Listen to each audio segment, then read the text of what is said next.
Since the beginning of Hearthstone, we have seen a bunch of awesome keywords introduced into the game, some being all the way from Hearthstone Classic into Fractured and Alterac Valley, where we see a different mindset when it comes to keywords. Some of these keywords have fundamentally changed the way Hearthstone is played and made the game so much better. Let me know what you think is the best Hearthstone keyword ever introduced, and while you're down there, make sure you subscribe. I want to entertain you every single day, so you should hit that button.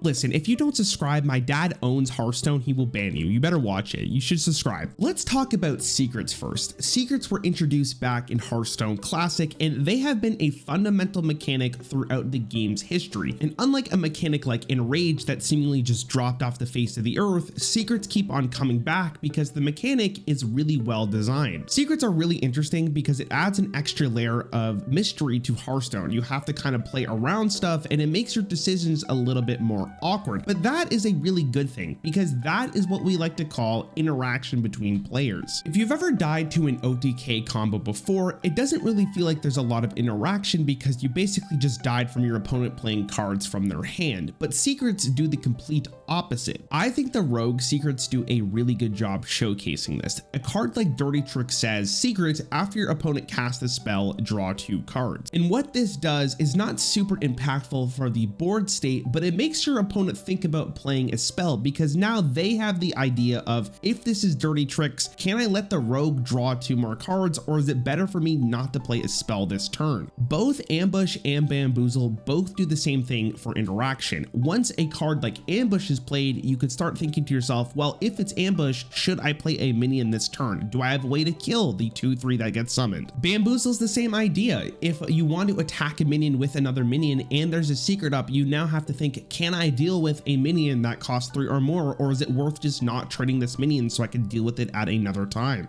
And Rogue didn't have secrets since Hearthstone Classic, where Hunter and Mage did. If you look at the Mage secrets, they're all really well designed in their own right. You get punished for doing something, but it's also really easy to deduce what possible secret it could be. For example, if you have not played a minion yet, but you have tested a spell, it's a good chance that it's either going to be Mirror Entity or Ice Barrier. So if you've wondered throughout your Hearthstone career why secrets keep on coming back, it's just because they're a really well designed mechanic and they promote healthy gameplay in Hearthstone. The first keyword I'm going to talk about that was introduced in an expansion was Tradable. And I know Tradable kind of has a bad rap to it because it was released in United and Stormwind, but this is arguably the most innovative keyword that they've added in Hearthstone in a very long time. The great benefit of Tradable is that it allows cards that would not see play normally see play in decks because you could just cycle them until you need that card. A great example of this is Overdraft in Shaman. This card is really good in a overload kind of Shaman type deck, and sometimes you're just not overloaded, or sometimes you just don't need to clear your overload, you'd rather have the cycle. Or we can look at tech cards like Rushdrop Viper. If this card did not have Tradable on it, it probably would not see play because there's just Ooze, which is a strictly better card in terms of what you want to do with the effect. But because the Viper has Tradable, it allows it to be put into a lot more decks because it doesn't feel nearly as bad when you're not going against a weapon oriented deck. If you don't need it, you just trade it, you get a brand new card to actually keep its place in your hand. And I think with Tradable, they can go back with older cards and add the Tradable keyword to it to make these older tech cards more playable. For instance, Living Dragon Breath would be actually pretty decent in standard right now. And I could promise you that if they added Tradable to this card, this would become a tech card that you could think a lot more of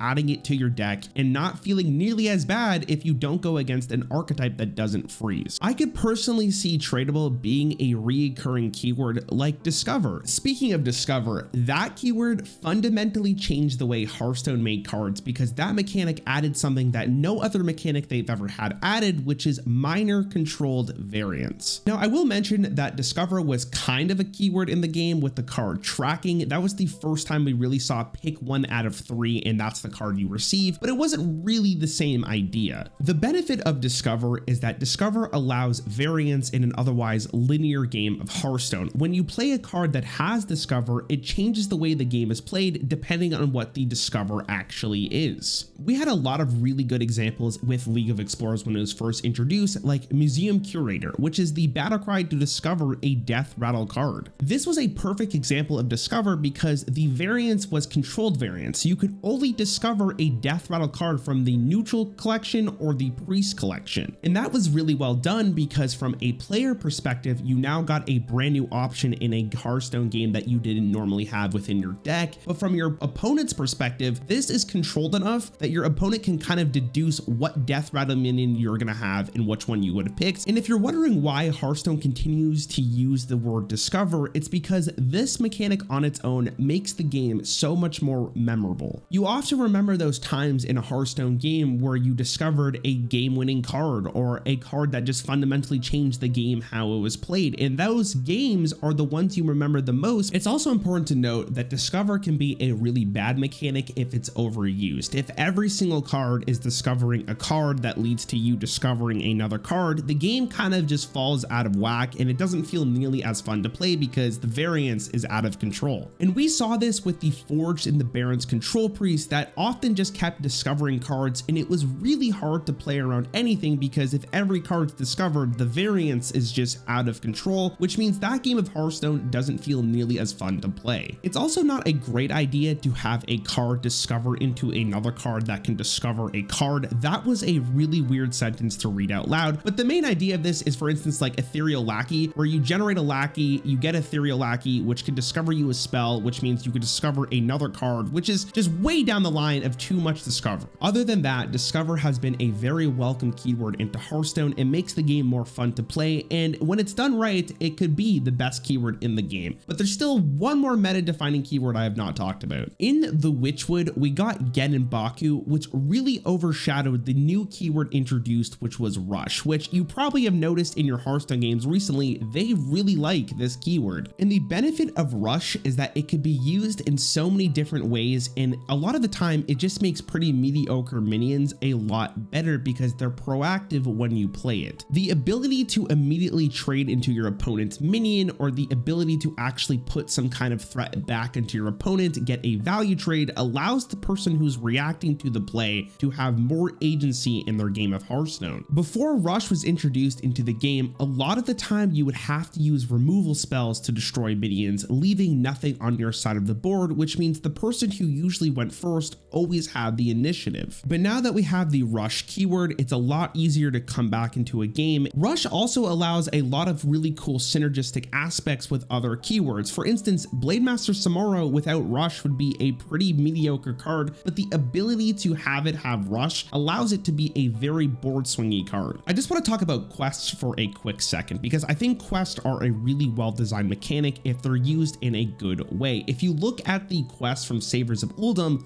majority of them are really well designed because the payoff is good enough, but it doesn't just take over a game. But the main benefit of quests is that it allows one card to be printed in an expansion that just basically forms an archetype, and they can use the other card slots to introduce other archetypes. And we saw that in United and Stormwind. Thank you so much for watching my video. If you enjoyed it, I would appreciate a subscription, and if you don't subscribe, I will personally find you.